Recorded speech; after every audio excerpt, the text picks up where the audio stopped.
President Mahama has asked that rotational policy be suspended because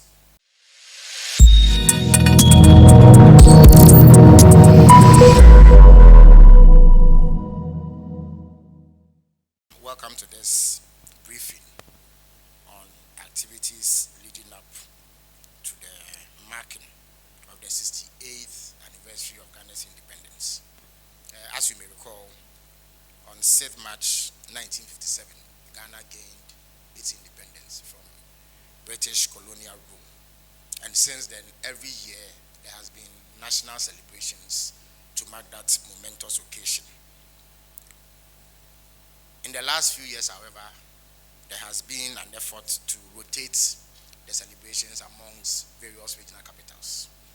Now, whereas the intentions behind that may be noble, President Mahama has asked that rotational policy be suspended because of the need to scale down.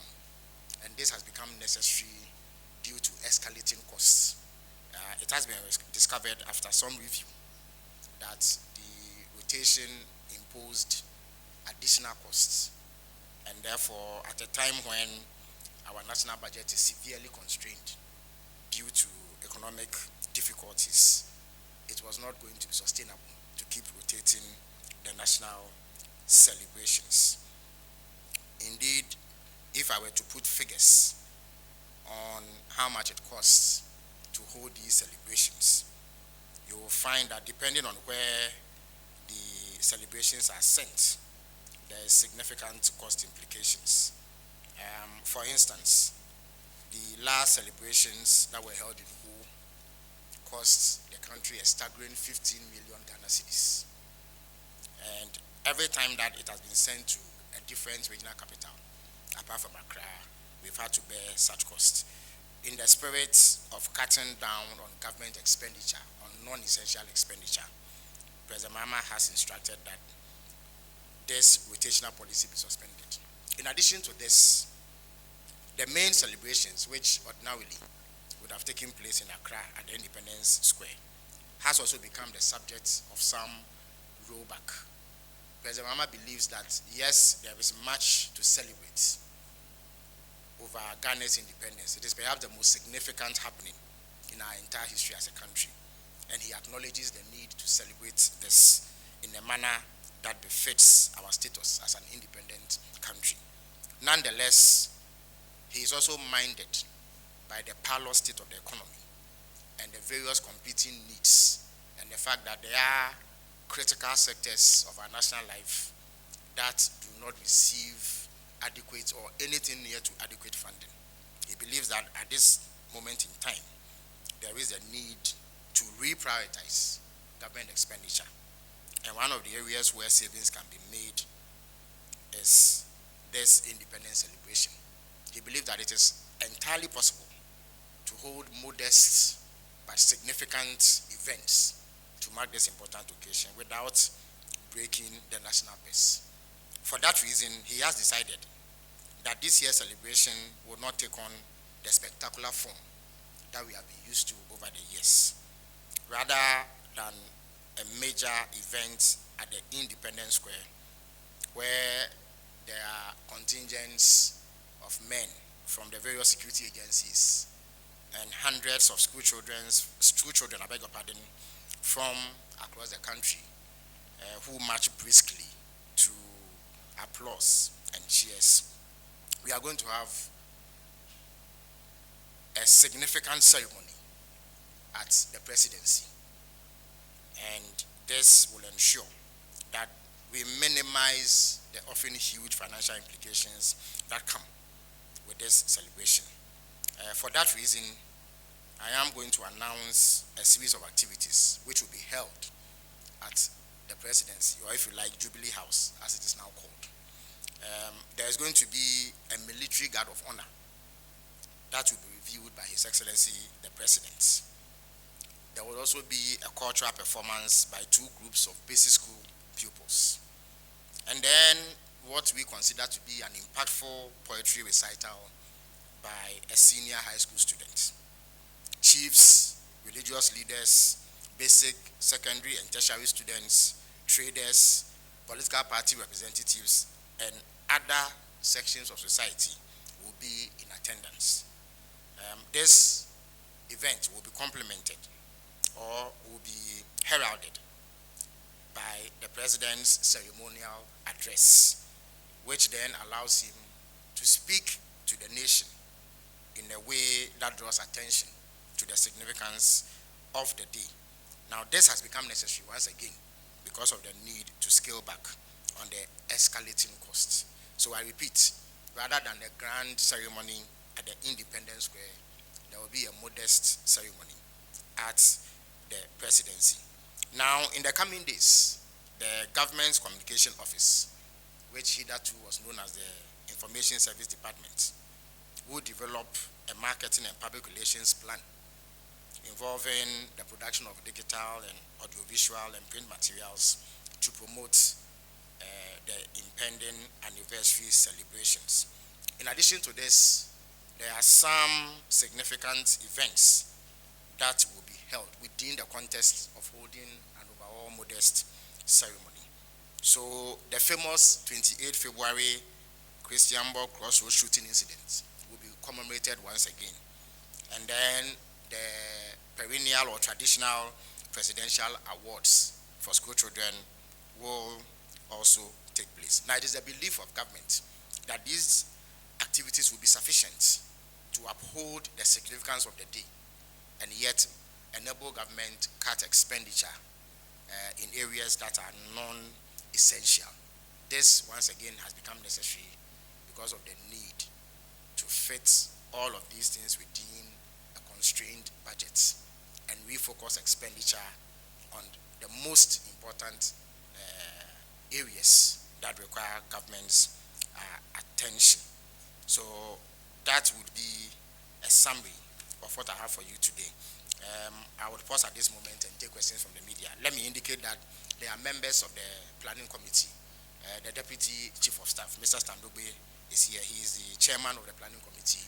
We also have personnel from the Government Communication Office and others who are actively involved in planning these events, and they will help me answer any questions at a scaled down level so that we do not witness escalation in cost. And as a member of parliament myself, I look forward to the celebrations in the Abra Sebu Kwamenkese constituency, where I probably will have the distinct honor of reviewing the parade. You mentioned a staggering 15 million cedis on the average that is spent when the celebration is outside of the capital, Accra.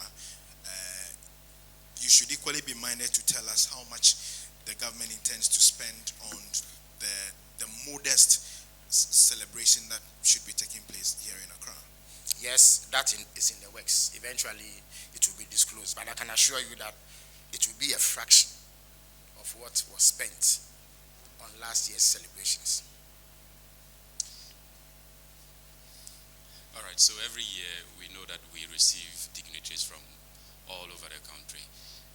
This modest celebration, are we to expect some dignitaries visiting or partaking in this celebration?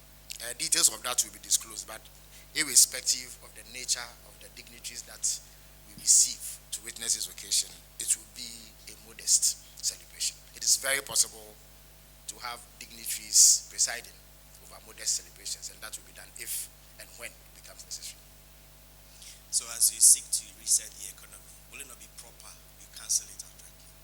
No, we cannot ever forget that we were once a colony of the British Empire, and weaning ourselves of that encumbrance is worth celebrating every single year.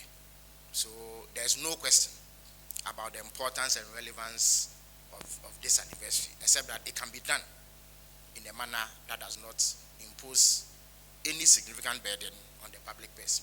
Let me indicate, because you have broached the subject of resetting the country, that even the theme of this year's celebration reflects that. So the theme for this year is reflect, review, and reset, which then fits into the tone, the general tone in the country at the moment, the way that the elections have gone, and the consensus that there is amongst all shades of opinion that our country needs a reset is actively reflected in the theme that has been chosen. It also reflects the modesty, the sobriety within which these celebrations are being carried out. Okay, so with the celebration in whole, for example, and the 50 million cedis that was spent, Yes. Can you tell us how the 50 million cedis was spent and which aspect of the preparation took a chunk of the money? Well, the amount is 15 million Ghana cedis, not 50 million Ghana for the record. 15 million, 15 Yes. million Ghana cedis. I have a breakdown. I can share the document with you afterwards. But it is only because of the way that the celebrations are being held. Even the ones held in Accra are also quite expensive because of the need to bring in large numbers of people and all the other logistical arrangements that go into holding such a celebration. The president simply believes that it is no longer sustainable. It is not even right to spend that kind of money on a day celebration when there are very, very pressing matters that require some financing. Good morning. My name is Julius, Ghanaian Times. We know in the recent past, the previous administration was rotating the celebration across the regions for others to have a feel of what it is. Not to jump the gun, are we going to, in the future, see this celebration move from the office of the president or the presidency to other parts of the country? Thank you. Well, as I indicated at the very beginning, the decision to rotate it, I would imagine, was motivated by noble considerations. Independence is not only the preserve of those who live in Accra and its immediate environs. The entire nation is interested in marking this event, and taking it around in and of itself is noble, except that it comes at a cost that is not sustainable, a cost that can no longer be borne by government, and therefore there is a need for this change. As and when the president makes a decision on the way forward in terms of a permanent venue and a permanent style of celebration, I'll be more than happy to share that information with you. But for now, he has said that these celebrations be marked on a small scale at the Jubilee House. Yeah, you can come back if you have. So, 2 more questions and we will be done.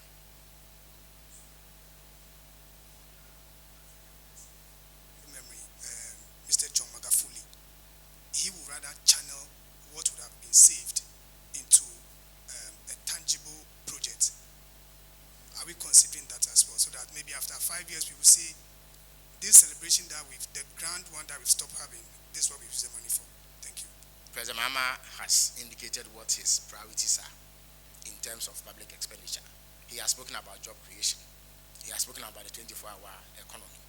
He has spoken about the big push, which involves significant infrastructure rollouts and many other areas. He has spoken about education reform, for instance.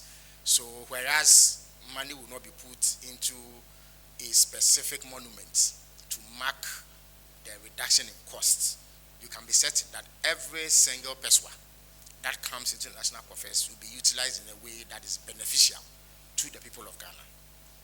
All right, good morning. Honorable, most often than not, we see government representatives at the municipal and the metropolitan district level during this celebration. Now that government has not appointed these appointees, what is going to happen? Who is going to represent government at the celebration? Because you've already said that obviously we're going to have the celebration at that level as well. Thank you. If by the time that the celebrations come around, there are no municipal, metropolitan, and district chief executives, I believe you are aware that at the moment it is the district coordinating directors, metropolitan coordinating directors, and municipal coordinating directors who are running these assemblies. And as the highest ranking officials in these, at this local level of our governance, they will be on hand to review. In places where there are other senior government officials like ministers and what have you, they will do the review. I suspect that in AAK, I will do the review as the member of parliament for the constituency. So there should be no difficulty with having adequate representation at the highest levels of government, even in the districts, the municipalities, and the metropolitan assemblies. Health concerns have emerged regarding school children, and also part of the security services who take part in this event. What consideration has government given, taking into account the number of soldiers or school children who really, as a result of the pressure that comes on them, collapse and the sort? What consideration is being given to that as well? Yes, it's an important question. The point is that the only thing that is constant in human life is change. Over the years, we've carried out these celebrations in a particular way. My understanding is that for every single Independence Parade that is held at the Black Star Square, there are 60 different contingents of security personnel. Each contingent has 60 men and women. So you can do the math and see how many. That would be around 3,600 if I'm not mistaken. And then there are large contingents of school children. On many occasions, we have witnessed some of them pass out due to exhaustion because they are exposed to the vagaries of the weather. And it has left much to be desired. All of these have been factored into the decision making. It is important that we scale down. The numbers that will show up at the Jubilee House for the military parade that I referenced will be significantly smaller. And therefore, that also limits the chances of people passing out. The small numbers also show that the ceremony will be shorter, it will be briefer. Unlike in the past when it went on for hours and hours and hours and led to the sort of medical emergencies that we record. So that would be the answer to your question. Those concerns